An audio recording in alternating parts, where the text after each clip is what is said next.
Church of the Highlands, a true story. The first light of dawn broke across the Alabama horizon, its rays piercing through the misty woods like whispers of a new beginning. Yet, beneath that sunlight lived thousands of people carrying a deep emptiness. It was an emptiness that money, fame, or even success could never fill. It was the hunger for a home, not just four walls and a roof, but a place for the soul to rest. That was the same longing that stirred inside the heart of a man named Chris Hodges. Chris had grown up in church. He had heard the sermons, sung the hymns, and walked the familiar aisles. But deep down, he felt something missing. The church, as he knew it, seemed confined to Sunday mornings. The real struggles of life, addiction, broken marriages, loneliness, guilt, were rarely brought into the sanctuary. And Chris wondered, what if church could be more? What if church could be family? That question refused to let him go. The first step, from dream to reality. Spring of 2001.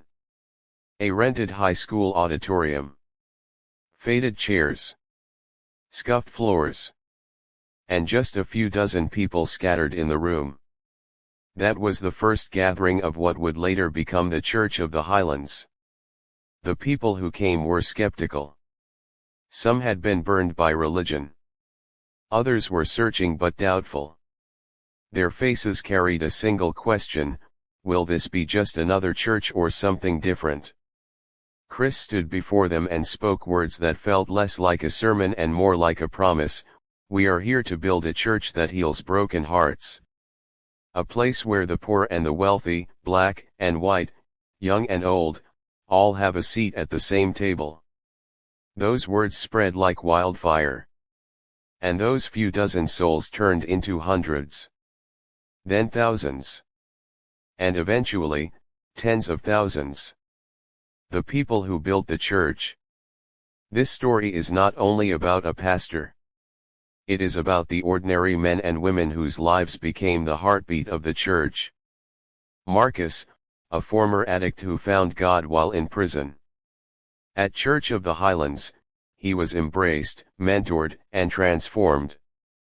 Later, he became the reason hundreds of young men left drugs behind and stepped into freedom. Emily, a single mother working 3 jobs to provide for her children. She found not only financial support but also a community that became her extended family. One day, she began leading groups for other single mothers, giving back the love she had received.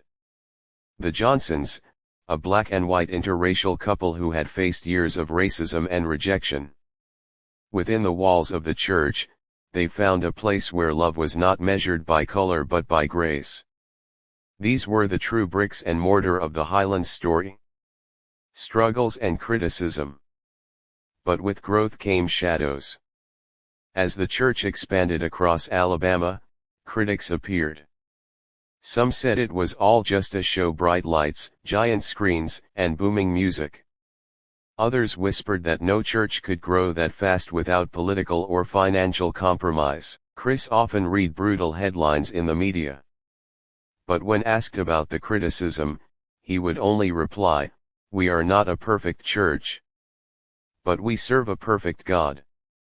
One year, accusations flew that the church spent more money on its buildings and programs than on the poor.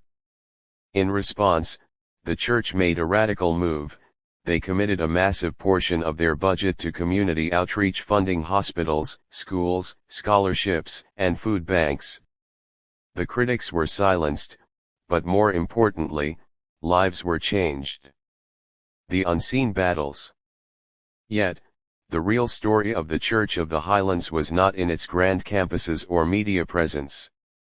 The true story happened in living rooms and coffee shops, in small groups where people dared to be honest.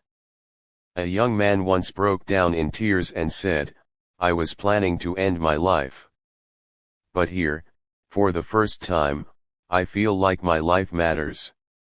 Another admitted, "I cheated on my wife. I thought it was over.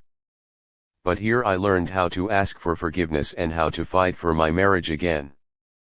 These quiet confessions, these tear-stained prayers, were the true foundation stones of the church. An unexpected turn. Then came 2020. The pandemic swept across the world, and for the first time in its history, the Church of the Highlands had to close its doors. The same auditoriums that once echoed with thousands of voices now sat silent. For a moment, it seemed the church's incredible journey might come to a halt. But instead of shrinking, the church adapted. Services went online. Drive-through prayer lines were set up. Volunteers delivered meals to front-line workers. Families sat in their cars in parking lots, honking horns instead of clapping hands during worship. Surprisingly, the church grew faster than ever before. People who had never stepped foot inside a church now tuned in from their living rooms. One elderly woman wrote a letter to the church saying, "I haven't left my house in 30 years. Today, for the first time, it feels like the church has come to me." The ending that never ends.